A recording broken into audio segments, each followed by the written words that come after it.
हाय दोस्तों, कैसे हो आप।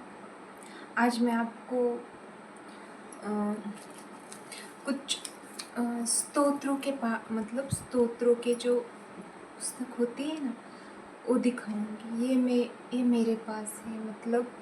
मैं इसका पाठ करती हूँ। कभी कभी विष्णु सहस्त्रनाम का पाठ किया था, और बहुत सारे इसके ना बहुत फ़ायदे मैं आज आपको बताऊँ। दिखाती हूँ मैं आपको। एक सेकेंड।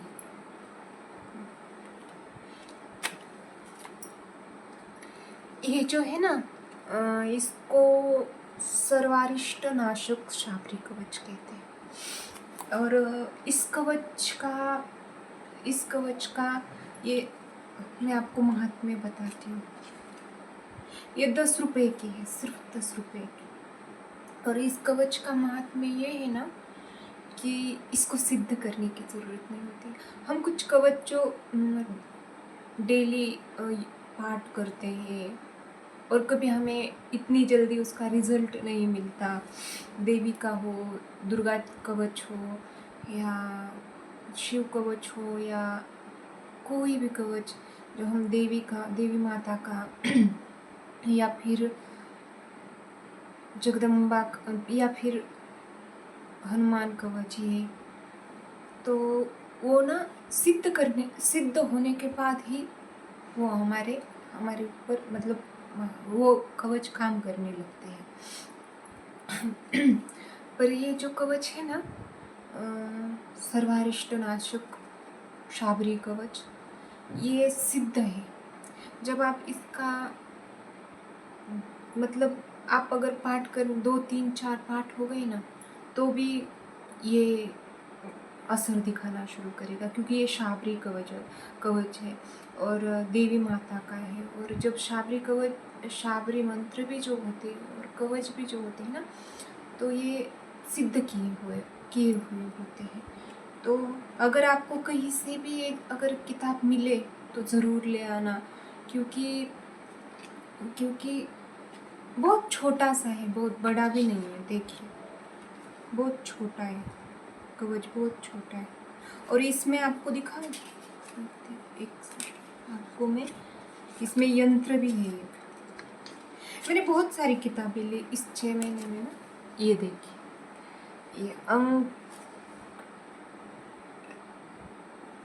ये राशि चक्र, कुछ तो राशि परत्वे 15 चक्रे, तो ये कुछ राशि चक्र का कुछ है। उसमें सब कुछ आता है। इसमें बीज मंत्र आते हैं जो जो सिद्ध है। और सच कहूँ ना, मंत्र की बहुत पावर मैंने देखी। मंत्रा की पावर बहुत है। अगर आप मंत्र जाप करने लगे और वो आपका एक बार सिद्ध हो गया। मैं पहले देवी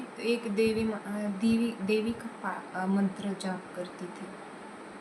मैं तो वैसे महादेव जी की भक्त हूँ, पर मुझे क्यों माता जी के जगत जननी की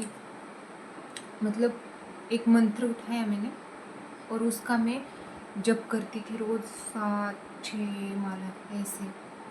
तो बहुत ही इफेक्टिव, सच में।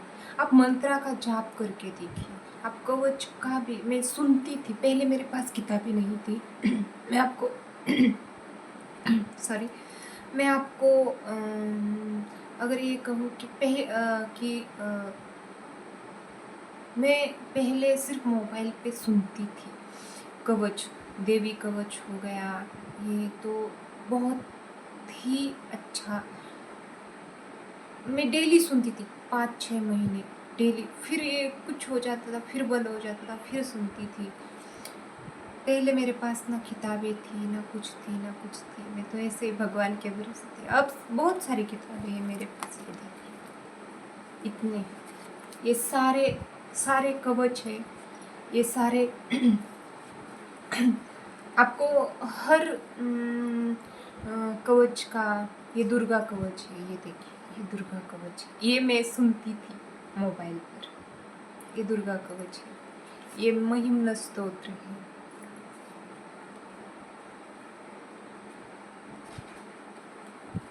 ये गणपति जी का स्तोत्र है। ये ललिता सहस्त्र नाम है। पता है, मैंने जब मंत्र जाप करना शुरू किया ना, पहले मैं ना महामृत्युंजय, जब भी मुझे बहुत ऐसे काम होता था या कुछ भी होता था ना ऐसे, तो मैं ओम त्र्यंबकम यजामहे सुगंधिम पुष्टिवर्धनम उर्वारुकमिव बंधनान् मृत्युर्मोक्षयमामृतात्, या फिर ओम नमः शिवाय, ओम नमः शिवाय। फिर ऐसे, मतलब मैं जब काम करती थी ना, वो मुझे काम करने जैसा भी नहीं लगता था, ऐसे मैं करती थी। फिर मैं प्रॉपरली माता का जप करने लगी।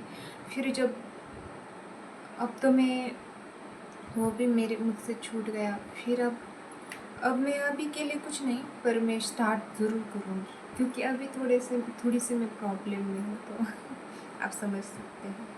ये देखिए, और ललिता सहस्रनाम, जो जिसको भी सुंदर दिखना है, जिसको भी अट्रैक्टिव दिखना है, जिसको भी ब्यूटीफुल दिखना है, दुर्गा सहस्रनाम, सॉरी ललिता सहस्रनाम। क्योंकि माता जगदम्बा जब 16 वर्ष की आयु की थी, तब ललिता, उनका एक रूप है षोडशी ललिता त्रिपुर सुंदरी। तो अगर आप इनका भी अगर पाठ करो, तो आप बहुत सुंदर लगने लगोगे, आकर्षक लगने लगोगे। आपके सारा ओरा, आपका ऐसा ओरा हो जाएगा कि हर कोई आपसे आकर्षित होने लगेगा, क्योंकि इसकी ना, मतलब ये चमत्कार है। और मैंने देवी के मंत्र करके देखिए, तो वो बहुत एक्टिव होते हैं, हमें बहुत मदद करने वाले होते हैं, और हमें प्रोटेक्ट करने वाले होते हैं किसी बुरी शक्तियों से। मैं तो मानती हूँ बुरी शक्तियाँ होती है, और लोग करते हैं, दूसरों पे यूज भी करते हैं। यार, मैंने सुना है अपने कानों से, सच में। और हमें कुछ तो प्रोटेक्शन चाहिए। अब कुछ लोग ऐसे जेंजी टाइप, शायद हाँ ये सच नहीं होता, वो सच नहीं होता, ब्ला ब्ला। यार, सब सच होता है। एक बार तुम्हारे घर प्रॉब्लम तो आने दो तुम्हारे पास, फिर तुम भगवान के ही पैरों पे चले जाओगे। पता है क्यों? क्योंकि क्योंकि तुम्हारी इतनी, मतलब ये नहीं है, शक्ति नहीं है कि तुम, इसलिए भगवान होते हैं, चमत्कार होते हैं, और जैसे भगवान होते हैं ना, वैसे ही शैतान भी होते हैं। जैसे अच्छे लोग होते हैं, वैसे बुरे लोग भी होते हैं। जैसे अच्छी शक्तियाँ होती हैं, वैसे बुरी भी शक्तियाँ होती हैं। ओके। और मैं कल आपको और किसी स्तोत्र के बारे में बताऊंगी। अगर आपको अच्छा लगे तो प्लीज़ मेरे चैनल को सब्सक्राइब कीजिए और एक लाइक ज़रूर कीजिए। धन्यवाद।